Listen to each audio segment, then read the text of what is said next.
Hello everyone, welcome to T1 academy. I'm Sudheer Kumar. Employment న్యూస్లో భాగంగా ఈరోజు మేము ముందుకు ఒక మంచి నోటిఫికేషన్తో రావడం జరిగిందండి. దీంట్లో ప్రధానంగా చూసుకున్నట్లయితే వైజాగ్ పోర్ట్లో వర్కింగ్ కోసం అని చెప్పేసి ఈ నోటిఫికేషన్ వచ్చింది. సో నోటిఫికేషన్ వివరాల్లో కనుక చూసుకున్నట్లయితే ప్రధానంగా మనకి Vizag port, Visakhapatnam port authority నుంచి నోటిఫికేషన్ వచ్చింది. అయితే అప్రెంటిస్ కోసం అని చెప్పేసి అప్రెంటిస్ కోసం నోటిఫికేషన్ వచ్చింది. సో ఎవరెవరు ఎలిజిబుల్, అదేవిధంగా ఈ అప్రెంటిస్కి సంబంధించిన పోస్టులు ఏమున్నాయి అనేది కూడా డీటెయిల్స్ చూద్దాం. ఏజ్ లిమిట్ అండ్ అదేవిధంగా ఎడ్యుకేషనల్ క్వాలిఫికేషన్ సంబంధించిన డీటెయిల్స్ చూద్దాం. ముందుగా చూసుకున్నట్లయితే మనకి గ్రాడ్యుయేట్ అండ్ టెక్నీషియన్ 2 కేటగిరీలలో రావడం జరిగింది. గ్రాడ్యుయేట్ కేటగిరీలో మెకానికల్ ఇంజనీరింగ్లో 10 పోస్టులు ఉండడం జరిగింది. ఎలక్ట్రికల్ ఇంజనీరింగ్లో 8, ఎలక్ట్రానిక్స్ కమ్యూనికేషన్ అండ్ ఇంజనీరింగ్లో వచ్చేసి మనకి 5, కంప్యూటర్ సైన్స్ ఇంజనీరింగ్లో 4, మొత్తం 27 పోస్టులకి ఇది మనకి గ్రాడ్యుయేట్ లెవెల్లో. నెక్స్ట్ వచ్చేసి టెక్నీషియన్ వచ్చేసి 12 పోస్టులు మెకానికల్ ఇంజనీరింగ్లో. Next electrical engineering 11, electronics and communication engineering 8, computer సైన్స్లో లేవండి. మొత్తం 31 పోస్టులు టెక్నీషియన్ కేటగిరీలో రిలీజ్ అవ్వడం జరిగింది. సో ఇది మనకి అప్రెంటిస్షిప్ ఓరియంటల్లో ఉంది. దానికి సంబంధించినటువంటి పేమెంట్స్ కనుక చూసుకున్నట్లయితే అప్రెంటిస్ రూపీస్ వచ్చేసి 9,000, అదేవిధంగా టెక్నీషియన్కి 8,000. ఇలాంటి మనకి పోర్ట్స్లో అసలు ఇలాంటి అప్రెంటిస్షిప్ దొరకడమే చాలా కష్టం అండి. సో ఇప్పుడు నోటిఫికేషన్ వచ్చింది కాబట్టి మీరు కంపల్సరీగా అప్లై చేయండి.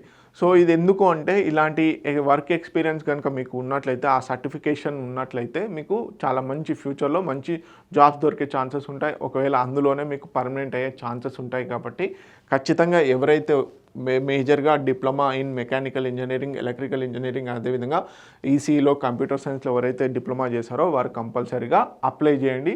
సో మంచి నోటిఫికేషన్ అండి. ఎస్పెషల్గా తెలుగు రాష్ట్రాల్లో వైజాగ్ రీజియన్లో ఎవరైతే ఉన్నారో వారికైతే చాలా హెల్ప్ అవుతుంది. అదేవిధంగా ఆన్లైన్ అప్లికేషన్ స్టార్టింగ్ డేట్ వచ్చేసి 1 నవంబర్ రోజున ఆన్లైన్ అప్లికేషన్ స్టార్ట్ అయింది. క్లోజింగ్ డేట్ వచ్చేసి 30 నవంబర్ రోజున మనకి క్లోజింగ్ డేట్ అనేది ఉండడం జరిగింది. ఇంకా qualification, educational qualification point of వ్యూలో కనుక చూసుకున్నట్లయితే క్వాలిఫికేషన్ వచ్చేసి diploma engineering or diploma examination passed in the years, ఇయర్లో పాస్ అవ్వాలి. 2022, 2023, 2024లో ఎవరైతే పాస్ అయ్యారో ఆ క్యాండిడేట్స్ మాత్రమే ఈ అప్రెంటిస్షిప్కి ఎలిజిబుల్ అనమాట. అదేవిధంగా మీరు ముందుగా ఈ అప్రెంటిస్షిప్కి అప్లై చేయాలంటే మినిస్ట్రీ ఆఫ్ హ్యూమన్ రిసోర్స్ డెవలప్మెంట్కి సంబంధించినటువంటి నాట్స్ పోర్టల్ అని ఉంటుంది, నేషనల్ అప్రెంటిస్షిప్ సంబంధించినటువంటి పోర్టల్ ఉంటుంది. దానిలో కంపల్సరీగా మ్యాండేటరీగా మనము రిజిస్టర్ అవ్వాలి. మరి ఎడ్యుకేషనల్ క్వాలిఫికేషన్ విషయానికి వస్తే గ్రాడ్యుయేట్ అప్రెంటిస్ కనుక చూసుకున్నట్లయితే a degree in engineering or technology from a statutory university, okay, granted statutory university, degree in engineering or technology granted. So BTech ఎవరైతే చేశారో వారు దీనికి ఎలిజిబుల్. అదేవిధంగా టెక్నీషియన్ అండ్ అప్రెంటిస్ కనుక చూసుకున్నట్లయితే డిప్లొమాలో ఎవరైతే క్వాలిఫై అయ్యారో డిప్లొమాకి సంబంధించి వారు eligible.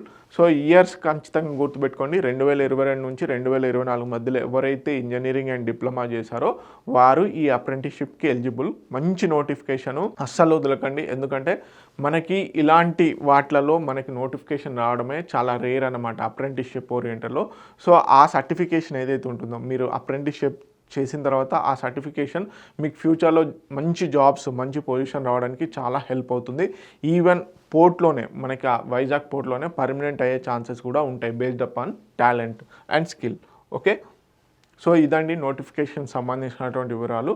For more interesting updates like this, అదేవిధంగా జాబ్ నోటిఫికేషన్ సంబంధించి కానీ ఎడ్యుకేషన్ రిలేటెడ్ ఇన్ఫర్మేషన్ కోసం T1 అకాడమీ ఛానల్ని సబ్స్క్రైబ్ చేసుకోండి. Thank you so much.